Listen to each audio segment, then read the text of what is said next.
So your music has been influenced by many composers. I know of Toru Takemitsu, Ben Johnston, Sarah Hennies, Ivan Wisniewski, and James Tenney. Am I forgetting anybody? I think that's about it. Another one that I really love that I'm always trying to connect with in my music, but I find it really hard to, is Alfred Schnittke, and then similar to him, George Rochberg. I love both of their harmonic languages. I love that both of them can write in so many different kinds of languages, but it still feels like them. But I'm especially I admire especially what they're able to do with the postmodern collage and quotation techniques in both of those composers' respective third string quartets. Those are both really, really great pieces when it comes to the postmodern technique, and I find myself listening to those a lot. But other than that, I think you got it. they both like integrate the quotations really well. Yeah, I think so. And Ben Johnston has done. He definitely has as well. Yeah, and his quotation technique is very admirable because he incorporates it into his very specific extended just intonation language. So it's like the best of both worlds in those kinds of cases. And speaking of just intonation, your approach to intonation has kind of evolved over time. How would you describe that evolution, and where do you think it might go in the future? Totally. At first, when I first started writing in microtonal styles, I didn't even think about intonation. It was more about a means of expanding my material, I suppose. The same way that when I learned about different ways of incorporating chromaticism into tonal music, it was that same kind of feeling when I started incorporating quarter tones into my music. But of course, just doing that technique required a lot of intuition and a lot of listening to very polished microtonal music, which is just difficult. And so that's what clued me into the idea of more theoretic intonation and the problems of tuning theory. And so I learned about just intonation, and I started practicing writing and creating systems in extended just intonations in all the different limits. I tried doing 5 limit, 7 limit, and then 13. And so I tried to explore the problem in a lot of different ways to just try to open my mind to that thing. And it's definitely helped. Now I basically always think in just intonation ratios, and I don't really compose it in it anymore, but when I'm hopping around to different equal tempered systems, I begin by trying to find a stable and logical conception of that system in terms of an expression of JI. And that's about where I'm at now. Okay. And for any performers out there that may hear that and think that it's a very thorny issue, how do you approach performers and make it easier for them? Because I know that's been something you've been thinking about. Well, that's a really interesting question. I think I try to make sure, first off, while I'm writing, that I understand at every point at which points in the piece the tuning is a very fragile and important thing, and when it is more of a color and more of a tool, I suppose. So I think the biggest thing is I try to not give performers something that's going to be complicated and unfamiliar with them. So if a performer is not comfortable with JI, I wouldn't give them JI notation. I wouldn't expect them to be actually performing true JI music. I think that's the biggest thing. But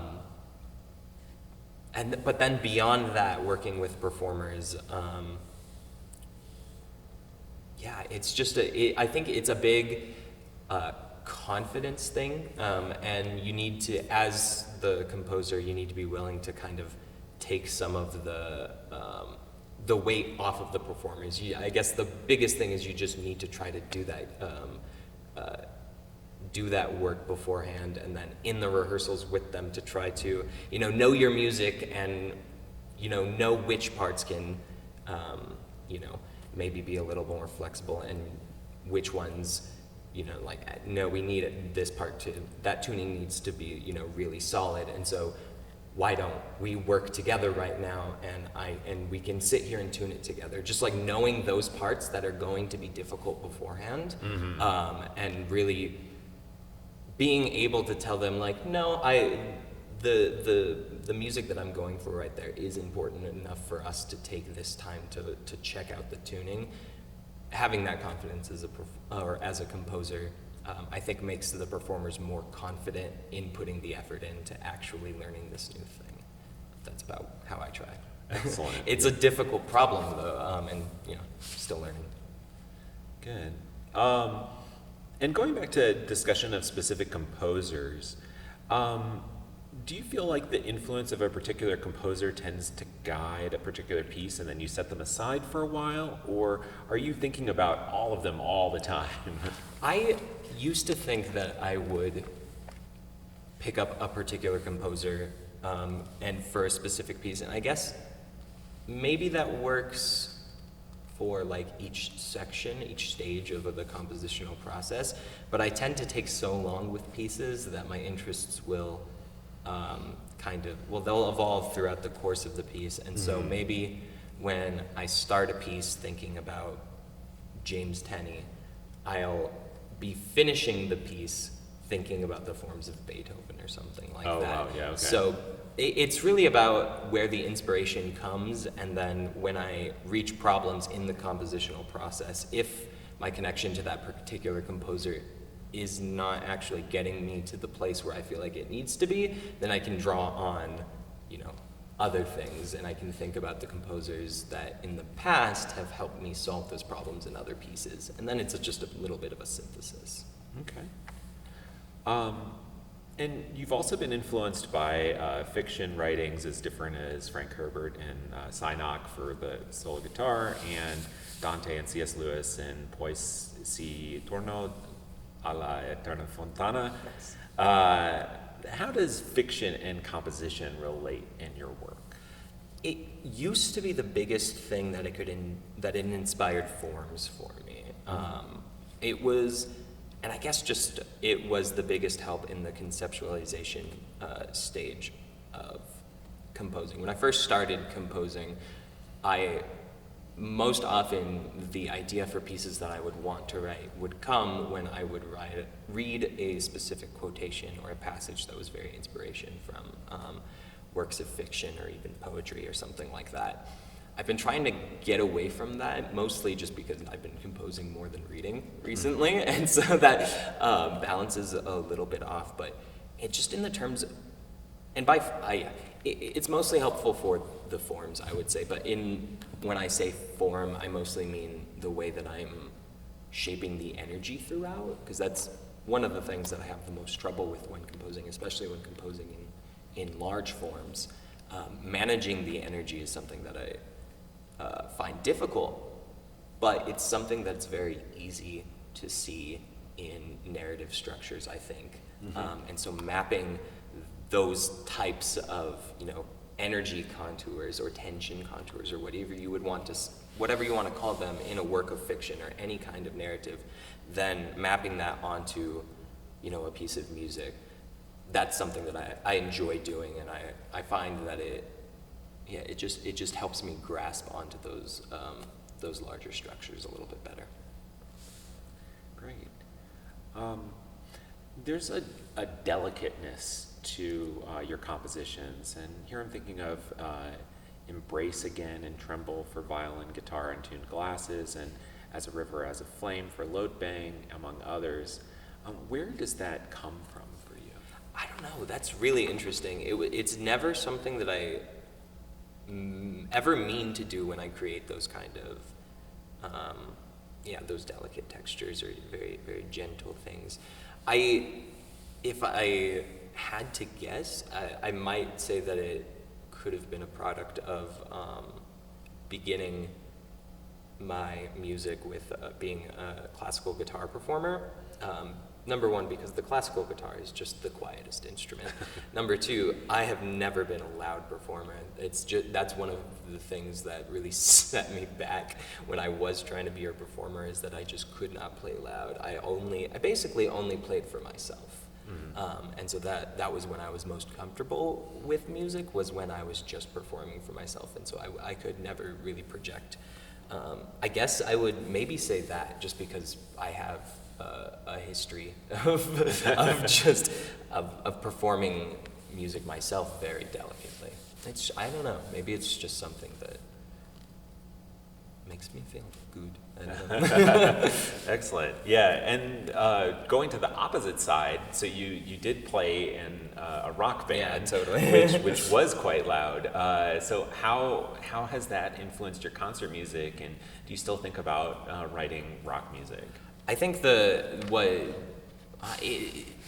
in different rock bands it's influenced me in a number of different ways. I guess number one, just the distortion. It's given me a really great love for listening to different timbres, and so when we got the chance to write for Reed Quintet, one of the things that was immediately inspiring to me was the kind of timbres that they could get with their multiphonics, because it sounded like guitar distortion. And so just those really complex sounds and the masses of sounds and things like that, and you can get that in all different kinds of concert music. Those feel very analogous to the just the compressed, always loud, distorted, bright rock tone. I love that. And then I found a love for rhythms and, asymmetrical rhythms and very complex polyrhythms, and just exploring that more fluid side to rhythm initially because I got into playing math rock with my friends, and so we would try to find interesting ways to take normal riffs and then make them dancier by cutting off a 16th note or something like that. Yeah. And then in my own music, I started to do that in more systematic ways, and then I started listening to serial music and things like that, and I noticed that the kinds of fluidity of rhythm, there's a little bit of a connection there. I would say those two are the biggest. Following up on that concept of rhythm, can you describe your systematic way of approaching rhythm? I take this mostly from Ben Johnston, who was a big proponent of making his rhythmic structures analogous to his pitch structures, because he thought of rhythm as just the expression of pitch on a very slowed down scale, which it basically is. But so since Ben Johnston, he organized his pitches through J-I ratios, he always organized his rhythms in that way too. So if he was in a texture, and it's easiest to see this if you listen to his fourth string quartet, the Amazing Grace Quartet. You can see as the pitch language gets more complex as he adds in, the fifth partial, and we start getting syntonic commas, then we start getting quintuplets. And so the construction of his pitch language is always mirrored in the rhythm itself. And so I really love that. And I mean, there are other great ones like that too. I'm going to mention Schnittke's it was the second quartet, Schnittke's second quartet, I think, where it's just all four strings are just doing polyrhythms against each of each other throughout basically the entire thing. Those are the kinds of rhythms that I love doing now. And then, blowing those up to, instead of thinking about rhythms, maybe we're thinking about the repetitions of a phrase or something like that. Having one part do something 7 times and another one do something 5 times, and then shifting those around to try and find where they should line up. That's the kind of stuff that I love. Yeah, excellent. So what's next for you? Are there compositions you're hoping to write in the future that you're excited about? Totally. Before I graduate, I'm definitely going to write an orchestra piece. I've been sketching out things right now, but it's a big thing to start on. But that is a huge goal for me. I want to continue writing things for students. I would love to get more chances to collaborate with student performers, and so I'm hoping to be able to do that. Maybe do a solo piece for someone that could be involved with a graduate recital or something like that. That would be something that I would really love to be able, to get to know someone's, performance identity, and then to try to express it well through, a piece that is both mine and theirs. That'd be awesome. Awesome. Yeah.